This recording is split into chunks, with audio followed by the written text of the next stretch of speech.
Nobre deputado subtenente Gonzaga, satisfação imensa em falar com o senhor nesta noite de terça-feira. Estávamos com um probleminha de internet aqui, mas graças a Deus o sinal voltou. Boa noite, Luciano, tudo bem? Me ouve? Sim, perfeitamente, deputado. Então tá, eu estou com um pouquinho aqui, eu tenho umas dificuldades grandes aqui com a tecnologia, viu? Mas vamos tentar. Isso é normal, deputado, é assim mesmo. Até um mês e meio atrás eu também não tinha participado de nenhuma live, mas quando eu participei pela primeira vez e vi como essa tecnologia ela pode aproximar pessoas, como está acontecendo aqui, né? A oportunidade que a gente tem de levar uma mensagem para inúmeras pessoas, seja online, seja posteriori, né? Com a gravação do vídeo, como eu sempre falo, a gente vai disponibilizar no nosso canal do YouTube. E as pessoas que não tiveram a oportunidade de acompanhar online, né, podem assistir a posteriori. Então, uma satisfação imensa de ter o senhor. Eu sei que a maioria das pessoas já conhece, né, já vos conhece. A maioria dos nossos seguidores são policiais militares, são profissionais da segurança pública, mas não vou deixar a oportunidade também de apresentar um pouco melhor o senhor para os nossos ouvintes nesta noite.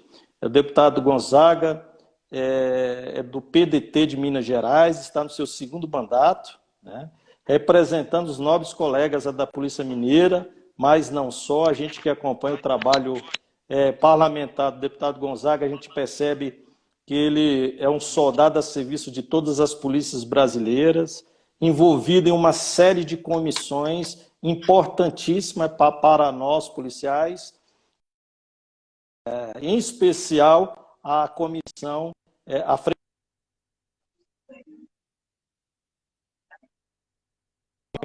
especial pelas polícias administrativas. Então, a gente tem acompanhado o trabalho do deputado e sabe do empenho que ele tem tido em prol das categorias que ele representa no Congresso e na Câmara dos Deputados. O sinal, acho que do senhor está falhando um pouco. O senhor me ouve?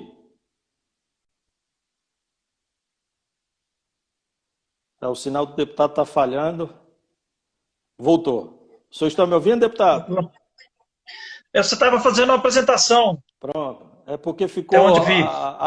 a imagem ficou um pouquinho parada.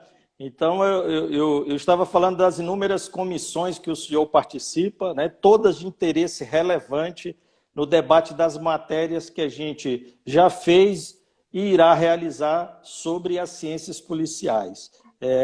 A nossa luta, o motivo desse ciclo de lives foi em virtude do recente reconhecimento, pelo menos formal, do Ministério da Educação e Cultura, e todos nós sabemos do lugar cativo da ciência hoje nas polícias brasileiras. Não só o senhor, a maioria dos parlamentares hoje que labutam na área da segurança pública tem uma assessoria uma assessoria de primeira envergadura, e assim também acontece com o senhor. Todos nós sabemos do apoio de uma série de acadêmicos, né, a maioria policiais, que têm auxiliado os nobres parlamentares na elaboração de normas que, de fato, atendam à necessidade da sociedade, porque passou-se o tempo em que a proposição de ideias, de soluções, elas não precisavam ser albergadas por uma legitimação da ciência, né?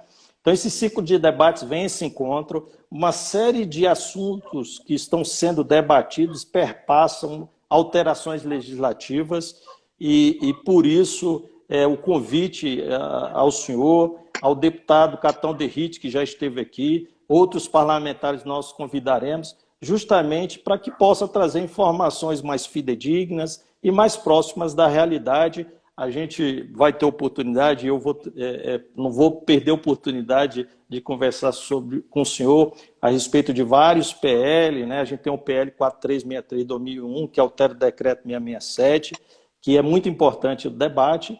E com essa brevíssima apresentação, o senhor fica à vontade para também se apresentar, caso entenda necessário, e para que a gente possa já iniciar os nossos trabalhos. Boa noite, deputado, e muito obrigado pela presença. Mais uma vez, eu que agradeço, Major Luciano, da Polícia Militar de Brasília. Eu já vi aqui que você tem aqui já o Pequeiroz, subtenente Pequeiroz, presidente da Associação dos Praças do Ceará. Ótimo. Você já tem também o sargento subtenente Eliabe, que é presidente da Associação dos Sargentos de Rio Grande do Norte.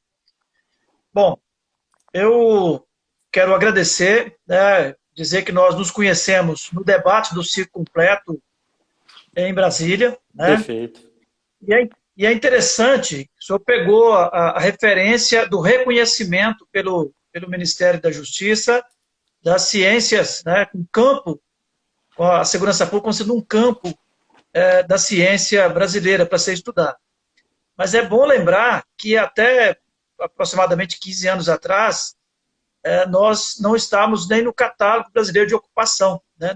Nós não éramos reconhecidos nem como profissão. Perfeito. Eu lembro que na década de 90, nós tínhamos uma atuação aqui para buscar o reconhecimento da periculosidade.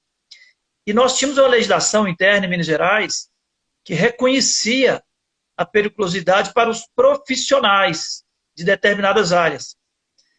Quando pegava aquela definição da área de atuação, a gente encaixava, porque falava que era que tinha constante risco de agressão. Mas quando ia nos identificar, nós sequer enquadrávamos na condição de profissional. Então é muito recente toda essa construção que todos nós estamos participando e assim, acho que teremos sucesso nessa empreitada dessa profissionalização da segurança pública na perspectiva das polícias militares, né? Porque na minha leitura, as demais polícias não sofrem, não pagam esse preço, não reconhecimento. Historicamente, nós fomos conhecidos, reconhecidos, chamados, muito mais de cachorro do governo, ou seja, alguém que estava a serviço do governador de plantão, ou do governante de plantão, do que realmente um segmento importante para o Estado e não para o governo. Eu acho que nós temos que buscar, de fato, esse reconhecimento de que somos agentes de Estado e não de governo, e que temos uma missão a cumprir e que vamos desenvolver, independentemente do governo que tiver de plantão. É claro que nós vamos ter governadores e governantes mais ou menos afinado com os fundamentos da nossa atuação, mas nós temos que ter a clareza de que somos agentes de Estado e que, portanto, apesar de toda a atuação política nossa, todos os nossos interesses ideológicos, nossas convicções ideológicas, mas todos vão passar e a instituição Polícia Militar vai continuar e nós vamos ter essa clareza. O senhor traz, então, um tema importante, que é o ciclo completo, mas eu devolvo a bola para o senhor aí para retomar esse debate. Não, interessantíssimo isso que o senhor mencionou a respeito desse estágio inicial em que as polícias militares, as polícias de um modo geral, procuravam uma certa profissionalização. Né? E quando a gente fala nessa questão dessa luta pela profissionalização, até rememora uma discussão que eu tive na semana passada, nesta semana, com o nosso ex-secretário de Segurança Pública, Sandra Velar, que teve uma participação muito proativa na Associação dos Delegados de Polícia e também na Fundação da Polícia Federal. E estávamos justamente conversando, e eu tive a oportunidade de colocar meu ponto de vista a respeito desses policiais, os nobres policiais que, de certa forma, dentro de uma visão de preocupação com o coletivo, escolhe essa caminhada de representatividade. E a gente sabe que é uma caminhada árdua, muito árdua, uma caminhada muito crítica. Geralmente, os policiais que seguem esse caminho, ainda mais instituições militares, eles pagam um preço muito alto. Né? E com o senhor, talvez não, com certeza não foi diferente. Né?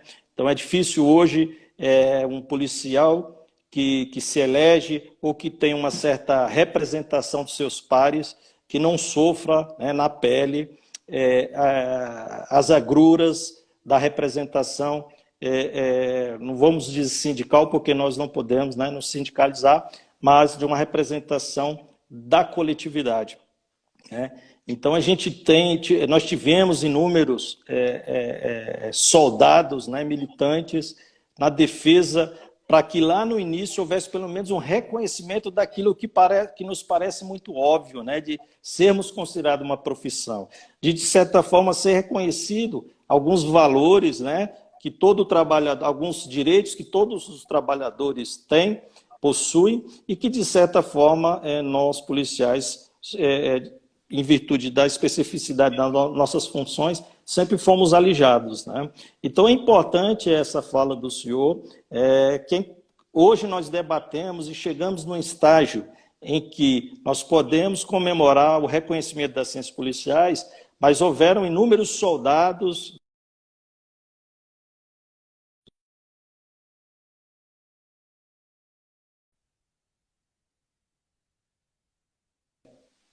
Tive um probleminha aqui com uma ligação, mas já encerrei, que labutaram em defesa para que a gente chegasse nesse momento. E a tendência é de evolução, né? A tendência é de evolução e que a gente possa evoluir para cada vez mais a gente tenha uma categoria, né, uma profissão definida, que a sociedade reconheça essa profissão, que o poder público reconheça, que o policial se sinta valorizado, se sinta feliz em dizer que é policial militar. Eu me lembro, e é interessante, quando o senhor falou a expressão cachorro do governo. Por quê? Eu me lembro quando era criança, né, e tinha hoje, né, alguns colegas já até foram para a reserva remunerada, e eu me lembro que eu era muito criança e via alguns colegas da minha rua que trabalhavam, amigos, né, na Polícia Militar, e à época muitos os designavam como cachorros do governo, né? Alguns tinham até vergonha de ir, né, a paisana, para não dizer que é policial, e hoje no Brasil inteiro a gente percebe uma outra realidade, né? Concursos públicos concorridíssimos, seja para praça, seja para oficial. A maioria das pessoas que passam tem cursos superiores, nós temos cursos de formação que tem doutores, né? Então, hoje a gente vive uma outra realidade, né? Com equipamentos, com viaturas. Obviamente, muito ainda precisa ser feito, né? E pessoas como o senhor, né, que já está no segundo mandato, são fundamentais para que a gente possa avançar nesse campo. Então, é importante essa fala do senhor no sentido de reconhecer as ciências policiais e que a gente possa avançar em várias searas, né? Eu queria, senhor Major, aproveitar essa análise prévia que o senhor fez para dizer o seguinte: para os praças ainda foi muito pior, porque o movimento de representação ele começou com os praças. Foram poucos oficiais que arriscaram a carreira para poder fazer luta de classe. Hoje, eles estão organizados corretamente na FENEM e, por consequência, nas associações estaduais, mas elas nasceram depois que os praças já tinham tomado suas cadeias, né? Então, esse processo ele era próprio e identificado com os rebeldes, com os indisciplinados, com os que estavam com o pé na cova, com o pé na rua, no PAD. Esses é que arriscavam para fazer uma representação. E os praças ainda pagam um preço muito alto, porque, por conta da relação, muitas vezes esgarçada, entre praças e oficiais, ainda paga o preço muito alto, né? Vide os colegas do Ceará, o Pequeiroz está aqui conosco, os colegas do Ceará agora muito recente, né?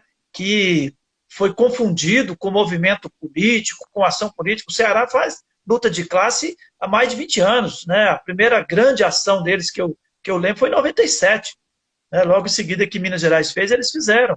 E aí, de repente, colocar isso no bolsonarismo, como se tudo fosse um jogo ideológico, político, é muito sofrido tudo isso. Mas os praças sofreram muito para esse enfrentamento, porque era identificado como os rebeldes, como os indisciplinados, que estavam caçando um jeito de se proteger. E ainda pagamos o preço, porque aqueles que estão na ativa, que se candidatam, eles têm que sair. Então, como é que você faz uma representação se você tem que sair, né? Eu tive a felicidade de fazer essa caminhada dentro da nossa associação, fiquei 20 anos na nossa associação, e me elegi depois de estar na reserva. Isso me deu o conforto de não ter que ir embora, né? Eu já estava na reserva. Então, me deu esse conforto. E nós temos o grande desafio de não perder a dimensão da representação de classes, luta de classe, ao mesmo tempo que nós temos que conquistar um espaço como agente de Estado, como no mandato, né, por exemplo, que eu estou falando, no mandato, dentro da Câmara, eu tenho que, ao mesmo tempo, garantir a representação e a voz dos sindicalistas que estão espalhados pelo Brasil afora, quer dizer, temos que levar essa voz lá dentro, ao mesmo tempo que eu tenho que me posicionar de uma forma institucional para que eu tenha o respaldo de um trabalho institucional, né, de um posicionamento institucional. Eu tenho que defender políticas de segurança pública, eu tenho que defender políticas de Estado, e ao mesmo tempo sem perder a dimensão da representação de classe, porque senão a gente não ocupa o devido espaço.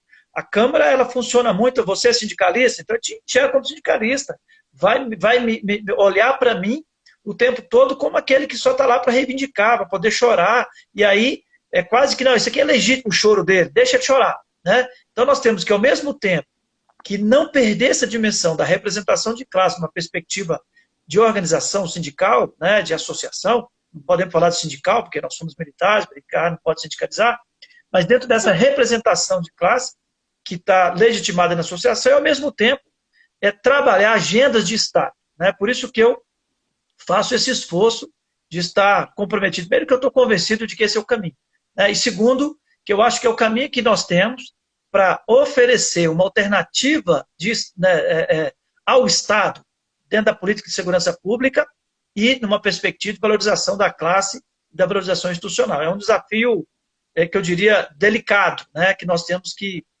fazer. Mas os praças ainda têm esse problema maior, que é ser tido como os rebeldes. E como tem relações desgastadas, o preço é maior do que a organização dos oficiais, que é tido como uma representação institucional, né? Os praças são vistos como uma representação de gente que está aí perdido e está correndo atrás do prejuízo. Os oficiais têm se identificam com uma representação institucional. Então, nós ainda pagamos esse preço ainda, mas é o caminho que nós temos e vamos trabalhar. É interessante quando o senhor fala de representatividade, de fato, a gente já tive a oportunidade de comparecer em algumas audiências públicas em que se debate alguns assuntos e matérias afetas à segurança pública. E geralmente há representações, né, de classes. A gente, por exemplo, no caso da Polícia Federal ou da Polícia Civil, vai ter lá o representante dos delegados, vai ter representante das praças. E eu confesso que eu já saí assim, muito triste de algumas dessas reuniões, em virtude de perceber que geralmente o que se debatia era mais questões individuais ou de categorias do que de fato a preocupação com o cidadão, né, que está lá fora sentindo as agruras da questão da violência e da criminalidade. Chegando a um ponto mesmo de a gente observar ofensas, né, por exemplo, entre categorias, né, da mesma instituição, chegando ao ponto de algumas categorias pagar publicidade em ônibus, por exemplo, no caso dos agentes, denegrindo os delegados, né? E é interessante que eu percebo que, de certa forma, em relação a isso, a gente não chegou nesse estágio, talvez por sermos militares, né? Eu acho que é lógico que muito ainda precisa ser feito, mas hoje a gente já começa a observar, seja representantes praças, em que há um respeito e há inclusive, apoio por parte dos oficiais, seja o contrário também de praças, de certa forma, defendendo, porque a gente percebe que há necessidade da defesa de uma instituição única, porque todos somos policiais militares, independente de ser praças ou oficiais. É lógico que isso é muito complexo, é muito difícil, né? E obviamente, a representatividade geralmente vai ser nesse sentido. Mas, por exemplo, o vosso trabalho é um exemplo do que a gente está conversando aqui, né? Nas poucas oportunidades que nós tivemos, e eu acompanhando, sempre através do Coronel Nunes, que já tem uma amizade prolongada com o senhor, e a gente debate, e sempre foi encontrado no senhor uma pessoa aberta a defender interesse, independente se para oficiais ou praças, né? Então a gente... Nós passamos aqui... Nós passamos um processo aqui em Minas Gerais que foi muito sofrido, que foi o evento nosso de 97, que teve a morte do Cabo Valério. Porque naquele momento foi um confronto entre praças e oficiais. Né? Não sei se o senhor conhece um pouco dessa realidade aqui, mas nós vimos todo mundo numa condição muito ruim para todo mundo, a condição salarial. E aí, por decisões políticas, o governo, o comando da Polícia Militar, forçou o governo a dar um tratamento que havia sido dado aos delegados, e o comando forçou que isso fosse dado também para os oficiais. A classe dos oficiais nem sabiam, porque naquele momento não participava. Meia dúzia de coronel decidiu e aplicou mesmo para os oficiais. E interessante que para os oficiais CFO, porque os outros oficiais não tinham o mesmo benefício. E isso foi tido de um dia por outro como sendo que os oficiais tinham abandonado os praças na miséria. E aí foi um confronto de praças e oficiais. E esse confronto foi muito duro, foi muito pesado. Perdemos o Cabo Valério e isso nos fez reconstruir essa relação. Então, tivemos oficiais que fizeram a leitura correta do momento, os oficiais organizaram uma associação numa perspectiva diferente do clube que existia, e nós fomos forçados a fazer uma construção conjunta.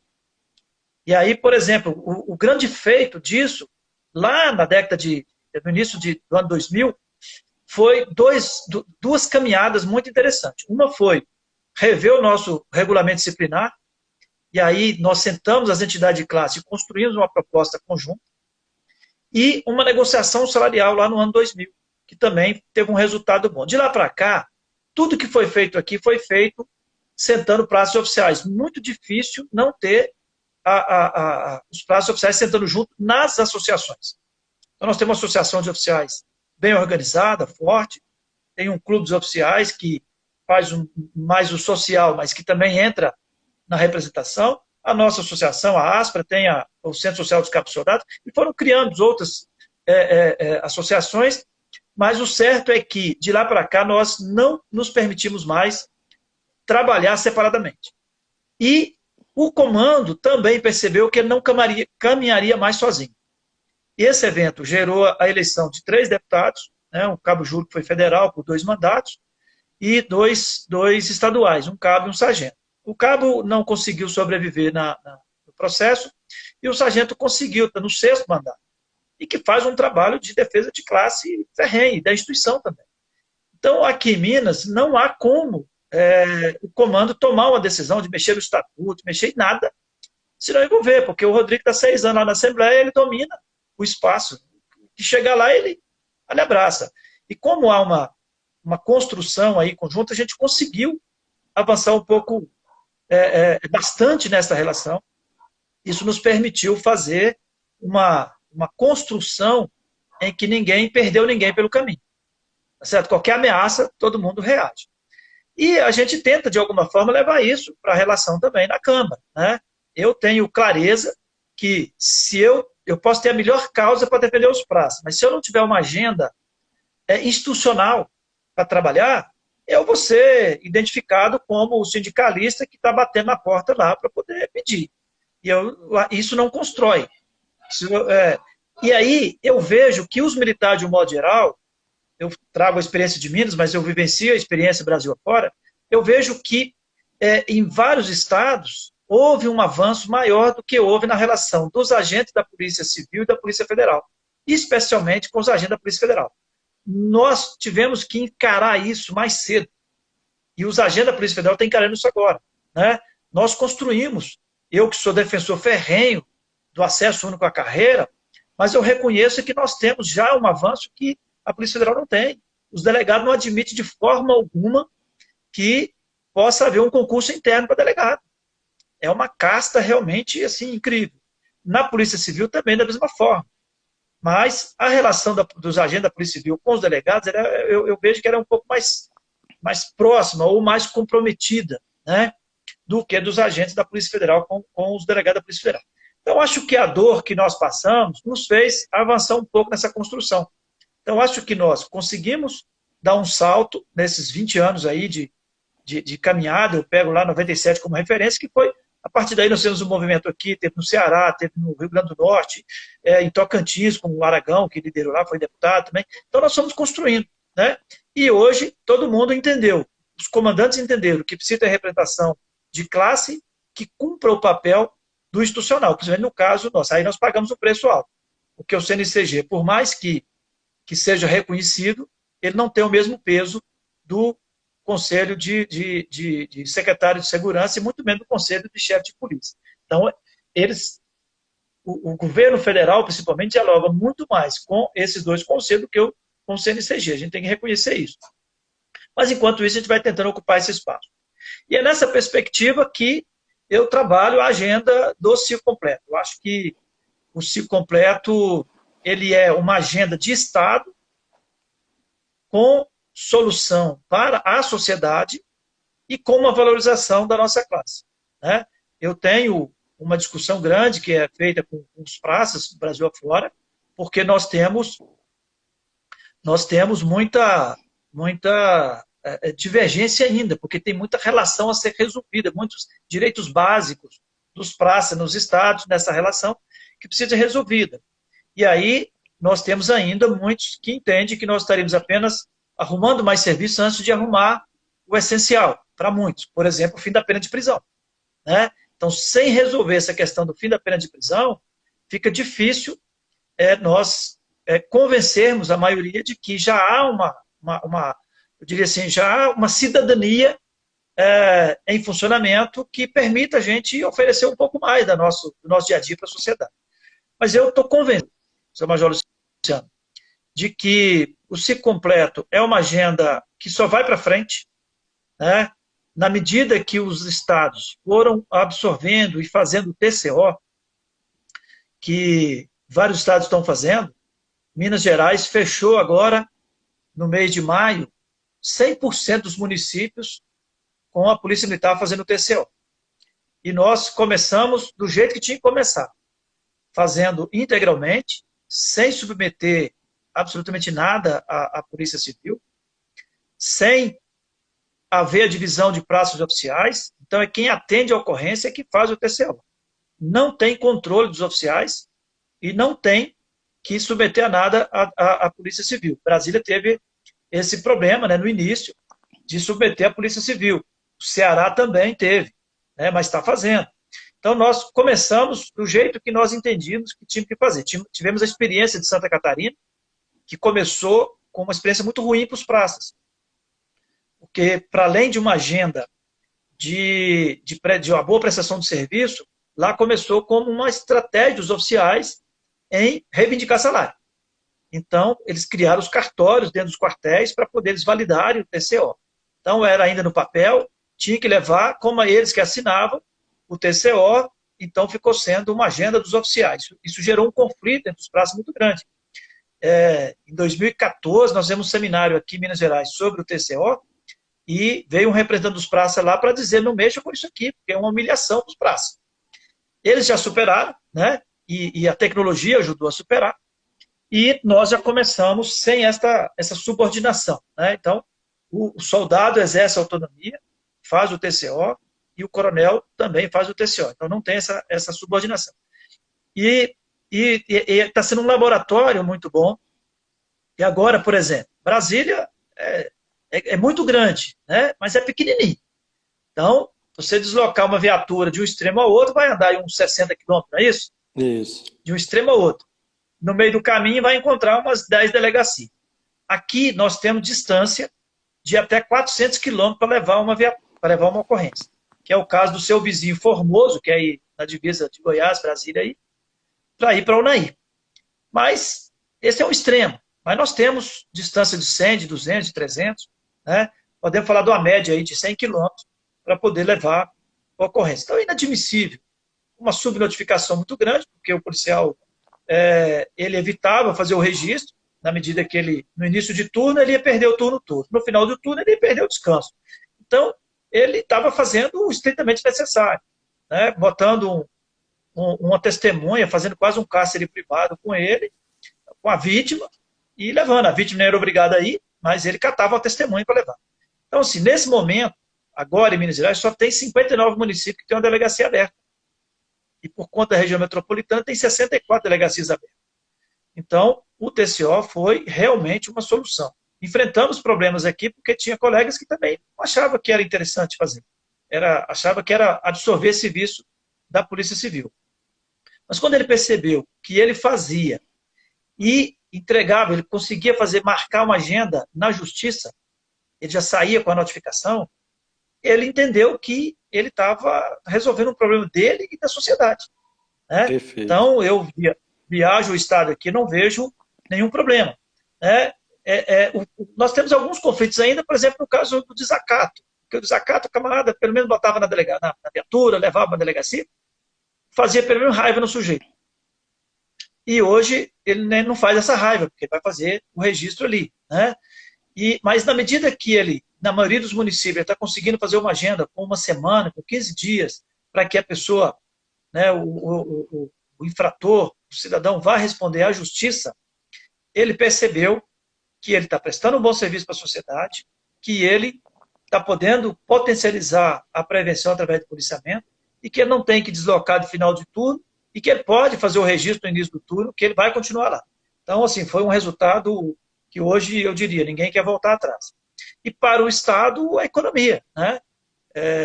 Os dados de 2018 aqui, que está na minha cabeça, foram 42 mil registros feitos, e lá em 2018 estávamos apenas com 70% dos municípios sendo atendidos pelo TCO, e só em combustível, que é um dado besta, mais de 2 milhões de reais em combustível, mais de 2 milhões de quilômetros não rodados. Mais de 2 milhões de quilômetros não rodados, porque a PM, quando começou a fazer aqui, fez uma planilha, o camarada, toda hora que ele fazia um TCO, ele marcava onde que era. Então, o sistema já calculava onde é que ele tinha que deslocar. Deslocar de Mutum para Manhuaçu, 120 quilômetros. Então, 120 quilômetros a menos, pelo registro. Então, isso foi, e hoje nós conseguimos demonstrar, né, para o governo, para todo mundo, que há um resultado, inclusive, uma perspectiva de economia para o Estado, de eficientização. E é interessante que quando nós aprovamos a nossa lei aqui, e eu digo com muita satisfação, o texto que regulamentou o TCO aqui em Minas foi eu que redigi, muito embora seja uma lei estadual. Nós fizemos dentro de um projeto de reforma administrativa. Nós conseguimos provar para o governo e para a Assembleia que o TCO encaixava dentro da tese da reforma administrativa, que era uma proposta para reduzir despesa do Estado. Era uma proposta de eficientização. Então, nós demonstramos que o TCO era uma política de eficientização. Nós não fizemos isso dentro de uma discussão de segurança pública, nem de direito de soldado, nem de coronel. Foi dentro de uma visão de eficiência. E o texto que está dando condições da Polícia Militar fazer o TCO aqui, foi eu que escrevi, e o nosso colega, o Sargento Rodrigues, é o autor da emenda, junto com o Cabo Júlio, e nós conseguimos fazer um grande trabalho e aprovamos. Então, com resultados muito, muito importantes. E é um bom laboratório para a gente falar do ciclo completo, que tem uma dificuldade muito maior de implementação. Mas o TCO não foi pacífico aqui, os delegados entraram na justiça, e aí tivemos os peritos da Polícia Civil que foram à justiça, na verdade, contra uma decisão dos delegados. O Conselho dos Delegados aqui, o Conselho Superior da Polícia Civil, baixou uma resolução criando um monte de restrição, mandando investigar o policial militar que não fizesse o TCO na rua, que levasse para a delegacia, ou seja, criou uma série de coisas. E, na verdade, ele limitou a atuação do judiciário e dos peritos.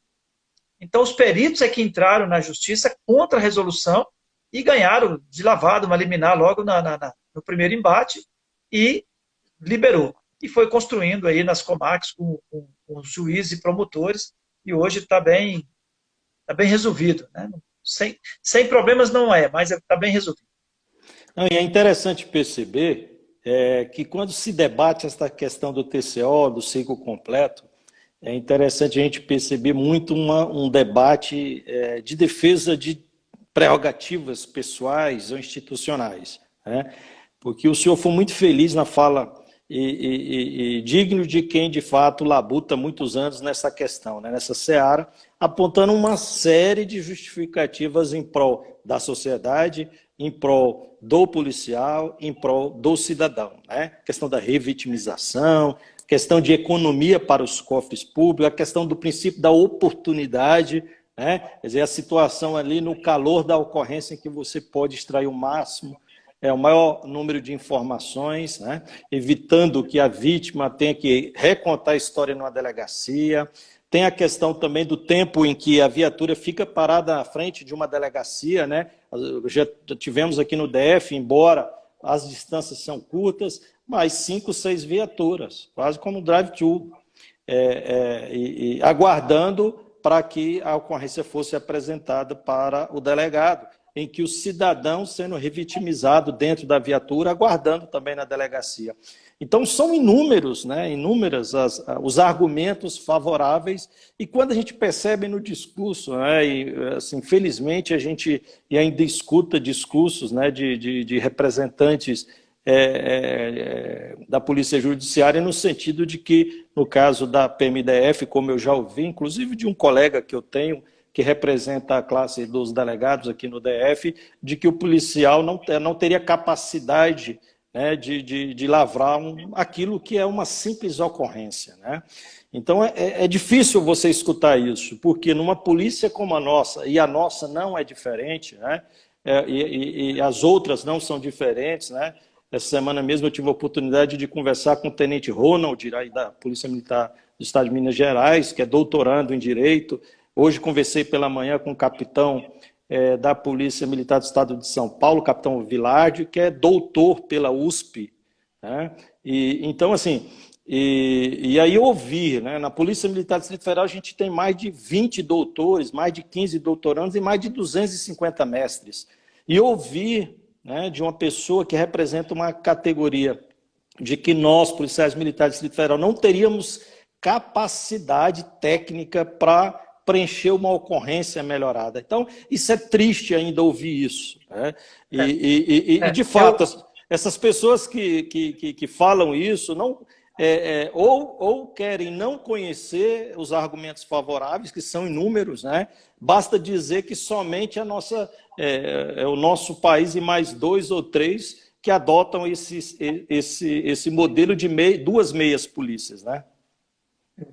O subtenente Eliabe, lá do Rio Grande do Norte, está perguntando aqui qual a razão da resistência dos delegados ao ciclo completo de polícia. Eliabe, a razão é poder. Perfeito. O inquérito é o instrumento que os delegados têm para dominar a política e os empresários. Então, da parte dos delegados, é o poder, nada mais.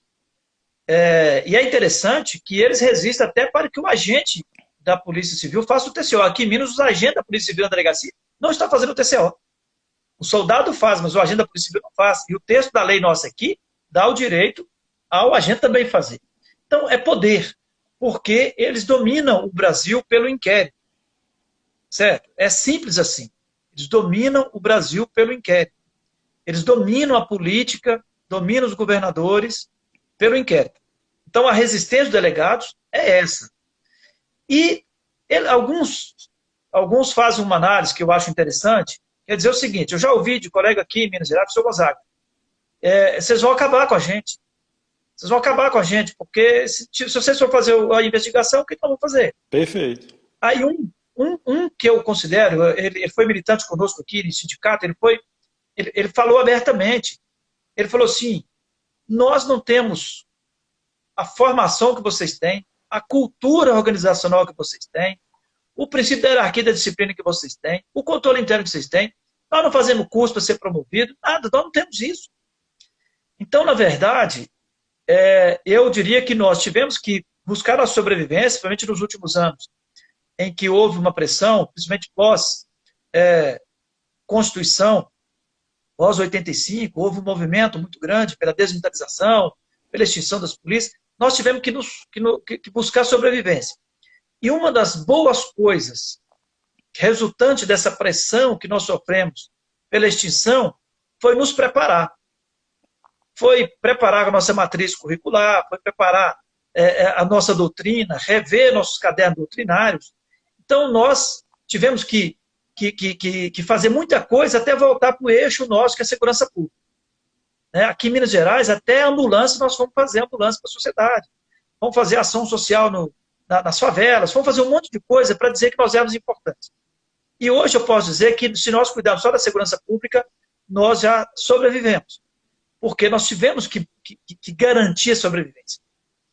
E a Polícia Civil não, ela nadou nesse mar calmo, tá certo? Porque ninguém nunca pediu a extinção da Polícia Civil, ninguém nunca pediu a extinção dos delegados.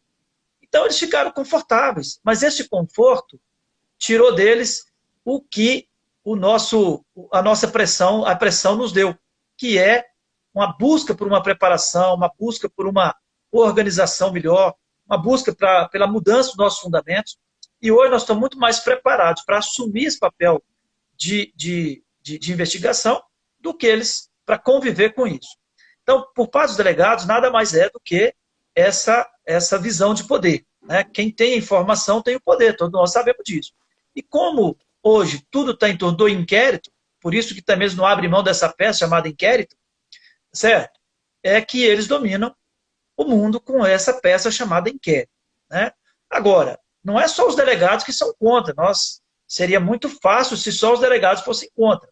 No caso das polícias militares, nós temos aí no segmento de praças que ainda boa parte ainda tem dificuldade de absorver como sendo uma política interessante. Mas nós temos as bancas de advogado que trabalham no criminal que também não quer ver a polícia militar investigando, não. Porque se tira o conforto. Hoje, Minas Gerais tem menos de 2.000 delegados para o estado todo.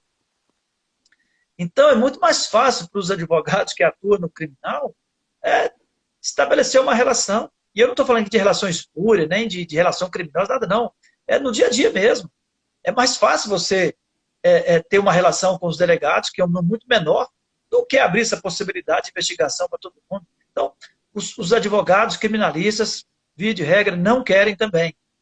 E você tem também um outro segmento que não quer, que é daqueles que são os potenciais investigados.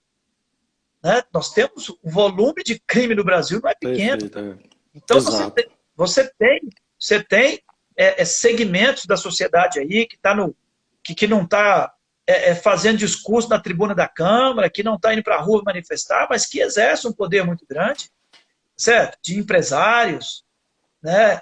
Que não quer também essa lógica essa possibilidade de ampliar o número de pessoas que podem investigar, porque infelizmente ou felizmente, por mais que nos incomode, mas a polícia ainda é para pobre, né? Então, a classe rica, a classe que ocupa o espaço político e econômico, ela também não quer ser incomodada, não. Então, não vamos nos iludir que é um problema ideológico, não.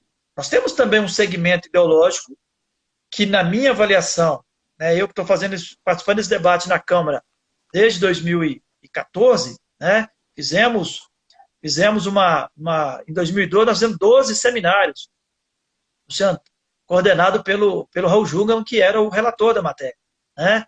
Agora, nós já fizemos vários, fizemos seminários, né, já fizemos lá quase 10 audiências públicas no final do ano passado e esse ano sobre esse tema. Então, nós não temos problema com a esquerda, vamos dizer assim, né? Ah, não, a esquerda que não quer. Não, nós temos parte da esquerda que é mais ideológica, ou que se orienta por isso, que tem medo de dar poder muito poder para as polícias militares e elas voltarem a fazer ou fazerem uma política uma polícia política. Isso gera preocupação, mas não é o pensamento majoritário. O pensamento majoritário é que, de fato, está na hora de fazer essa abertura. Até porque é um reconhecimento de parte deles de que falharam nos últimos anos com essa restrição imposta e que hoje você tem um problema de elucidação de crime que não vai ser resolvido com esse modelo. Então, isso está bem consolidado. Mas nós temos um segmento dos possíveis investigados que também não quer. Então, assim, nós ainda vivemos uma realidade de que eu quero polícia para me proteger, não para me perturbar. Perfeito. Tá? Eu gosto muito de polícia, amo o coronel, ele faz até churrasco lá em casa, mas é para pôr uma viatura na porta da minha empresa, para pôr uma viatura na porta da minha casa, para ter o tráfico de influência, para que eu precisar ligar para ele mandar uma rádio patrulha resolver, né? Dar um susto em alguém, né? Então, nós ainda temos muita resistência a ser vencida, porque, em se tratando de polícia militar, tenho parte desse segmento que quer que eu o proteja, que eu seja o guarda do quarteirão dele, mas não quer que eu investigue se ele faz contrabando, se ele faz qualquer coisa a mais, né?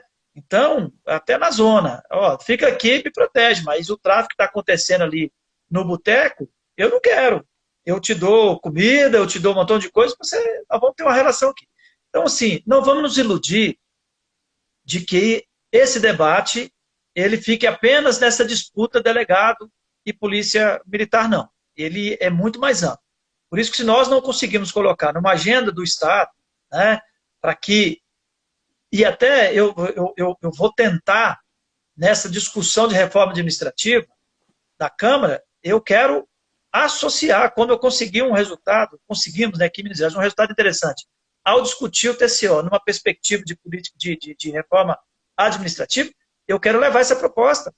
Nós temos uma dificuldade grande, que é demonstrar a relação, o custo financeiro dessa duplicidade de atuação das polícias. Mas, em algum momento, nós vamos conseguir alguém para fazer uma pesquisa.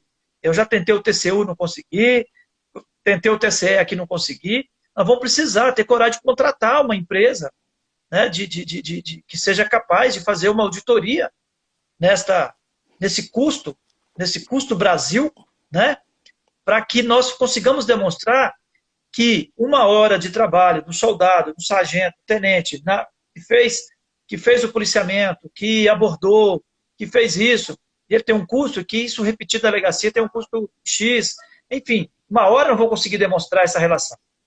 Perfeito, mas deputado. Nós não podemos iludir. Deputado, e eu quero voltar aqui.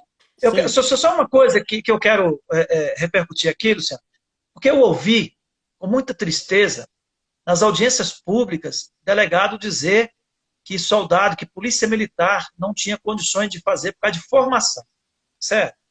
E eu sempre falei com muita convicção. Pela formação, nós vamos dar show. com certeza. O curso de oficial é, no mínimo, 2 anos. Aqui em Minas Gerais é 2 anos, tem que ser bacharel em Direito. E o curso de delegado é 3 meses. Então, no concurso, não há diferença. O curso de soldado aqui em Minas Gerais é tecnólogo de segurança pública. É uma carga horária que dá 9 meses, é 1 ano letivo, porque é intensivo, mas é o tecnólogo de segurança pública. E o pré-requisito, então, é 3º grau. O curso de agente também é 3º grau, mas faz um estágio de 3 meses. Na audiência, me permite só contar isso aqui para relativizar. Só vou pedir para que o senhor seja um pouco rápido, porque quando dá 1 hora, o Instagram corta. Então, pode ser que corte o senhor no meio da fala. Okay. Mas a gente já caminha para o encerramento. Eu já aproveito para agradecer o senhor, a presença e também os nobres colegas. Mas fica à vontade, deputado. Só repercutir no Rio de Janeiro, o Luiz Eduardo Soares, que o nosso pessoal não gosta muito dele, mas a gente precisa de ouvi-lo para dialogar. Ele fez a seguinte fala, que ele não concordava, que ele já tinha abandonado as razões ideológicas para trabalhar contra o ciclo completo na Polícia Militar, porque ele achava que a formação militar, a organização militar, não ia garantir a autonomia